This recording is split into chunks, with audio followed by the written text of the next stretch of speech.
Welcome classic rock fans to another episode of Classic Song Review, where classic tracks are excavated and explored. And today I want to look at a track that's very dear to my heart, and that is Adam and the Ants' Stand and Deliver. For me, when I was about 11, 12 years old, Adam and the Ants were kind of like demigod type figures, really. I was completely obsessed and mesmerised, I have to say. But for me, Adam and the Ants provided that wonderful antidote between the often what I saw as the cold sterility of a lot of the electronic music that was being produced at the time, and of course the nihilism of punk. And when Kings of the Wild Frontier was first released, it was incredibly sort of energetic, powerful, visceral even, with its Burundi drumming, its reverb-drenched guitars, and sort of Cherokee howls, all providing this wonderful sort of sonic sort of tapestry for us to immerse ourselves in. And certainly one of the elements that was very distinctive about the Adam and the Ants sound was that distinctive layering of voices. Of course, this made it difficult to produce live faithfully, but I think the band made up for it with their very powerful, energetic performances, of course fronted by the very charismatic Adam Ant. I must admit, when I watch those early Top of the Pops performances, and of course that whistle test session, I still get goosebumps from it. I mean, they were just so arresting, especially Adam Ant in that wonderful jacket that David Hemmings wore in the 1968 film Charge of the Light Brigade. For me, a lot of the stuff that came after Kings of the Wild Frontier, after Stand and Deliver in fact, felt very almost diluted. And I don't take this the wrong way if you're a big Adam Ant fan. I mean, I loved the Prince Charming album, but it was very slick. The production values were better. The use of horns, there were some sort of R&B influences there as well. It just lacked that sort of nastiness and edge that Kings of the Wild Frontier had, I think.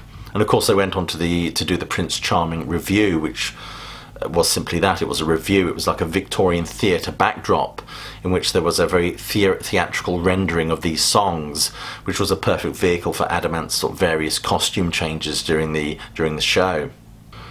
Of course, Friend or Foe was a good album. In fact, I'm going to see Adam Ant perform this album in its entirety in a few weeks' time.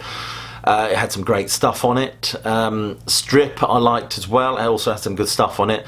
But I lost touch with what Adam Ant did after that, to be honest with you. I must admit, I'd like to give the album he did 2 or 3 years ago, The Gunner's Daughter or something like that it was called, I'd like to give that a listen, because apparently some people have said it's very much reminiscent of that sort of King's vibe. I don't know, but I'd certainly like to check it out. Of course, Stand and Deliver was their first number one. It seemed to be at number one for an absolute age.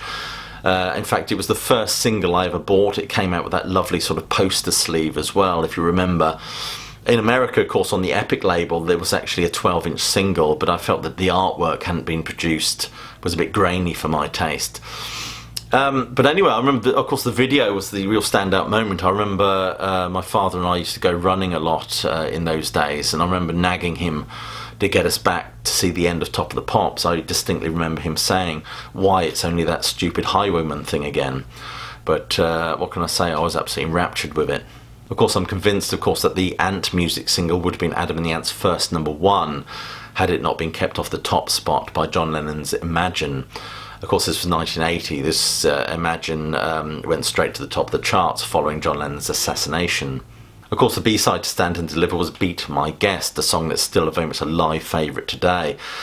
Obviously, it was the Adam and the Ants tended to re-record lots of their very early sort of punk songs and release them as B-sides to the singles.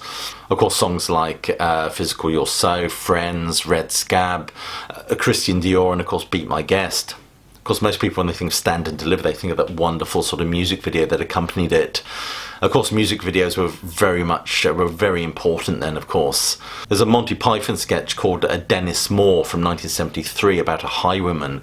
If you go and look at that sketch, I can't help but feel the framing of the Stand and Deliver video borrowed a little bit from that, I think.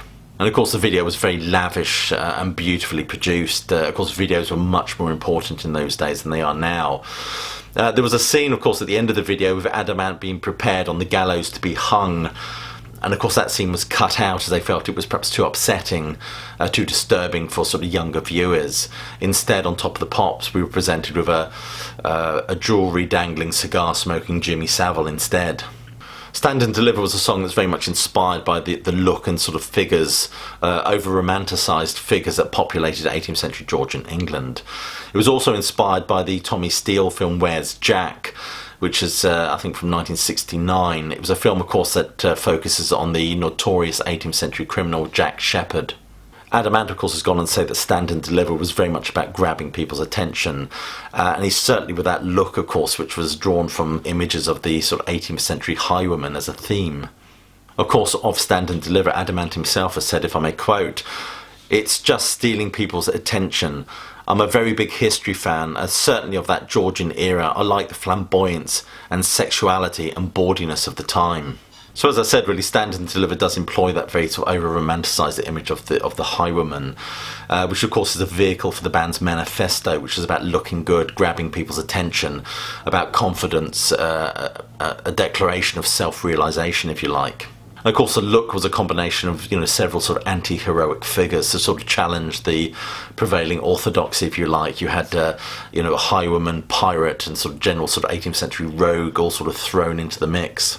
So in many respects, you could say this song is kind of like a stylist's manifesto about looking great.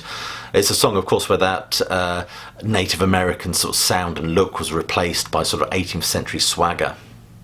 It's interesting, of course, to think about the development of sound as well. Of course, on the Kings of the Wild Frontier album and Dog Eat Dog, we get that very uncompromising tribal Burundi drumming.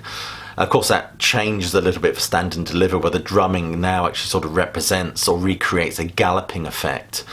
I mean, this is a wonderful use of what many critics have described as metaphorical instrumentation, where the instruments are used to recreate something or recreate a very sort of audio image in the listener's mind.